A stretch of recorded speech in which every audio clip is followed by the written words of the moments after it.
بسم اللہ الرحمن الرحیم۔ اسلامی قانون اور اصول قانون، اصول فقہ۔ اسلامی قانون اور اصول قانون کے بنیادی تصورات۔ سب سے پہلے ہم علم فقہ کی تعریف یوں کرتے ہیں کہ اعمال شرعیہ کے مسائل کا نام علم فقہ ہے۔ فقہ احکام شرعیہ کا علم ہے۔ حکم شرعی کی تعریف اور اس کی تشریح پہلے بیان ہو چکی ہے۔ فرعیہ العلم بالاحکام الشرعیہ الفرعیہ المقتصبہ من ادلتها التفصیلیہ۔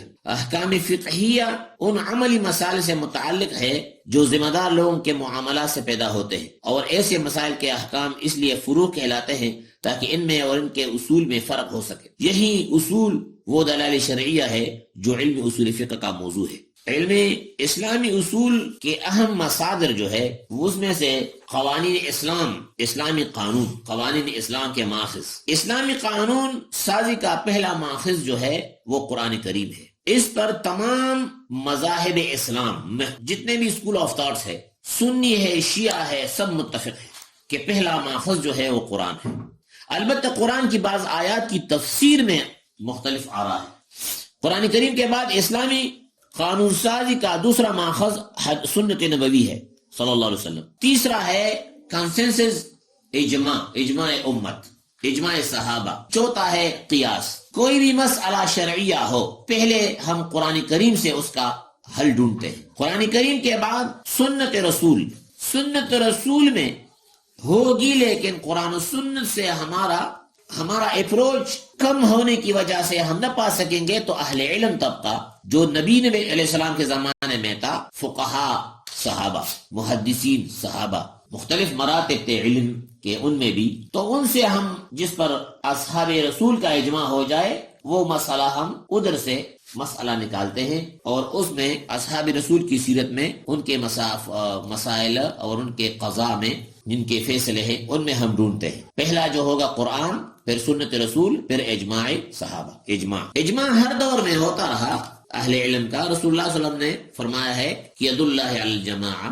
تو تیسرا ماخذ جو ہے وہ اجماع ہے۔ چوتھا ہے قیاس۔ قیاس کوئی مجتہد ایک مسئلہ میں قرآن و سنت میں اور اجماع امت میں کوئی اس کا جواب نہ پا سکے تو وہ قرآن و سنت کی روشنی میں ایک اصل مسئلہ کو سامنے رکھ کر اس فرع کو اس کے اوپر قیاس کرتے ہیں، اور اس طریقے سے قیاس کے ارکان 4 ہے۔ الاصل، جو اصل حکم جو جس پر قیاس کیا گیا ہے دوسرے مسئلے کو۔ الفرع، وہ نیا مسئلہ جو وجود میں آیا ہے۔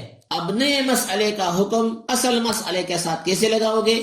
وہ ہے العلہ المشترکہ، کہ یہ جو مسئلہ نیا آیا ہے اس پر ہم اس لیے وہ حکم لگاتے ہیں جو اصل مسئلہ میں ہے کہ اس میں اور اس میں ایک کاز، ایک سبب، ایک ریزن، ایک وجہ، ایک علت، ایک سبب یکساں ہے، مشترک ہے، جس کا حکم جس کا مثال اہل علم یہ دیتے ہیں کہ قرآن میں شراب حرام ہے کہ نہیں ہے، تو شراب تو حرام ہے، قرآن نے شراب کو حرام قرار دیا ہے، لہٰذا اس میں اب علتیں نہیں ڈھونڈیں گے کہ چونکہ شراب میں نشہ ہے اس لیے حرام ہے۔ کل کوئی کہے گا کہ میں تو پیتا ہوں، چین ڈرنکر ہوں، مجھے تو کوئی تکلیف نہیں ہے، نہ نشہ آتا ہے، تو کیا ہم اس کے لیے اس کو حلال قرار دیں گے؟ نہیں، قرآن نے، سنت نے حرام قرار دیا ہے تو یہ بس حرام ہے۔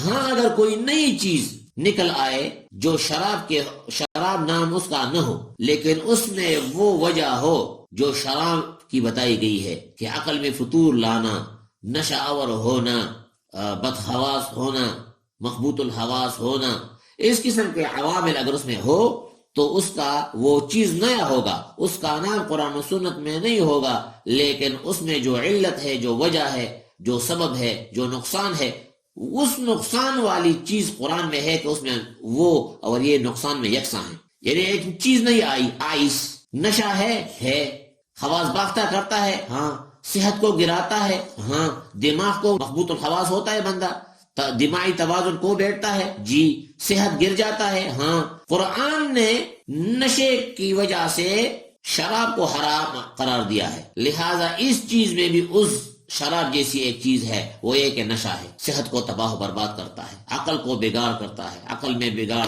فطور لاتا ہے، لہذا شراب کا حکم کیا ہے؟ حرام۔ تو آئس کا حکم کیا ہوگا؟ حرام۔ اصل اس آئس کی کیا ہے؟ شراب ہے اصل، اور یہ آئس ہوا فرع۔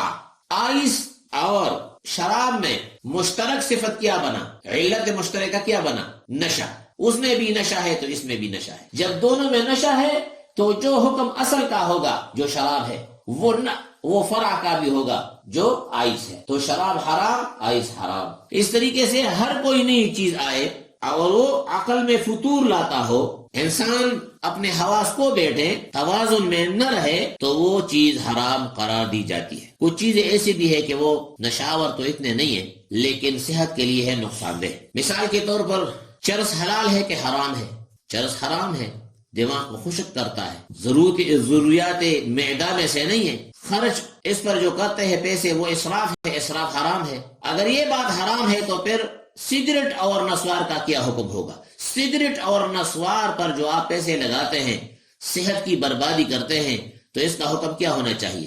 مکروہ تحریمی تو ہوگی ہی بہر صورت. البتہ ایک مسئلہ ہے کہ جو چیز حواس نہ بیٹھے، اس میں توازن بگاڑ نہ ہو، اس کا استعمال کا حکم آپ نے مکروہ تحریمی قرار دیا، جیسے کہ نسوار اور سگریٹ. تو اگر مکروہ تحریمی ہے تو اس کا وضو پر کوئی اثر ہوگا کہ بندہ وضو میں مثال کے طور پر ایک بندے نے ظہر کی نماز پڑھی، حجرے میں گئے، حجرے میں نسوار رکھا منہ میں، اب عصر کے لیے آتا ہے تو وہ دوبارہ وضو کرے گا یا صرف نسوار تھوک کے منہ دھو کے آئے گا؟ دوبارہ وضو کی ضرورت نہیں ہے. اگر کسی اور وجہ سے وضو نہ ٹوٹی ہو تو نسوار رکھنے سے وضو نہیں ٹوٹتی، سگریٹ پینے سے وضو نہیں ٹوٹتی. ہاں البتہ یہ ہے کہ منہ دھوئے گا، بدبو ختم کر کے زائل کر کے پھر شرکت کرے گا نماز میں، کیونکہ رسول اللہ صلی اللہ علیہ وسلم نے فرمایا تھا کہ بدبودار چیز کوئی کھائے جیسے کہ لہسن، کوئی پیاز، تو ہمارے مسجد میں نہ آئے. تو اس طریقے سے صف میں کھڑا ہوگا اور منہ سے سگریٹ کی بو آئے، پیاز کی بو آئے تو نسوار کی بھی بو ہوتی ہے. اس طریقے سے کوئی بندہ معدے کا خیال نہ رکھتا ہو،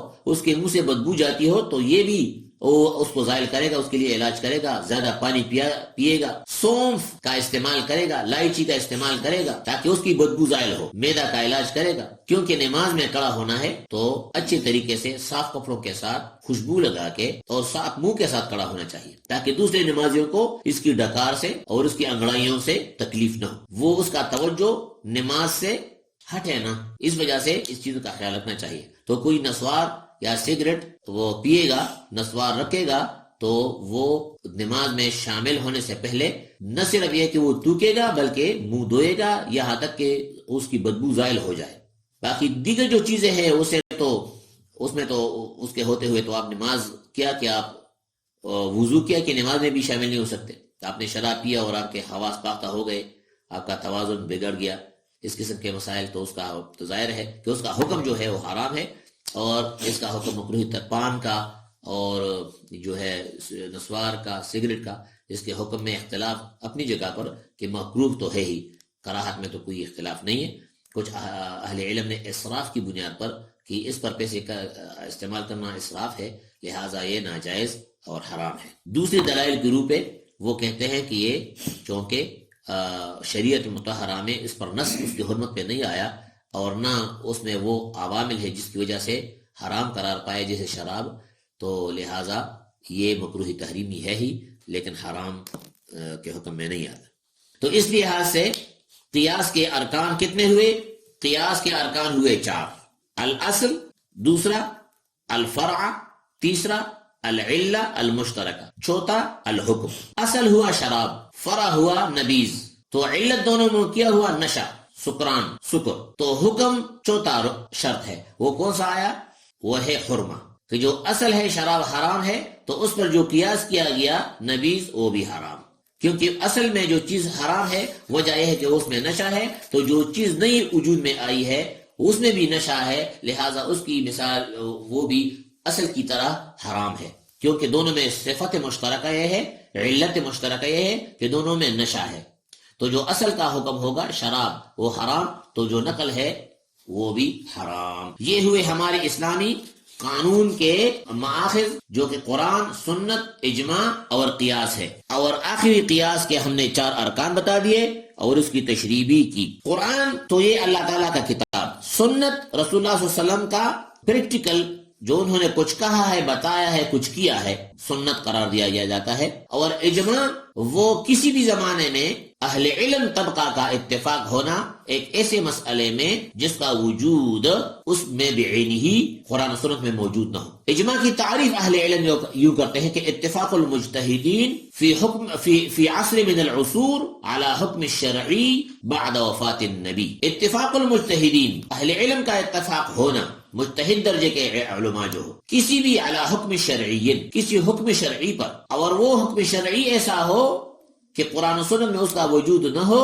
تو بعد وفات النبی، نبی کی موجودگی میں تو رسول اللہ سے پوچھ لیتے، اور رسول اللہ کے وفات کے بعد جو مسئلہ آئے اس پہ اہل علم متفق ہو جائے تو اس حکم کو اجماع کی حیثیت حاصل ہو جاتی ہے۔ اتفاق المجتہدین فی عصر من العصور علی حکم شرعی بعد وفات النبی صلی اللہ علیہ وسلم۔ چوتھا جو اسلامی قانون کا ماخذ ہے وہ ہے قیاس۔